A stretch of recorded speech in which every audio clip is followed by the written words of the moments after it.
Ya.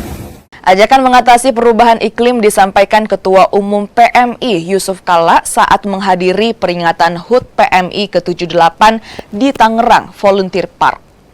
Mantan Wapres ke-10 dan 12 itu juga mendorong semua pihak untuk melakukan penghijauan sebagai salah satu bentuk nyata upaya mengatasi perubahan iklim. Saat ini Indonesia dilanda kekeringan hingga polusi udara, dampak dari perubahan iklim.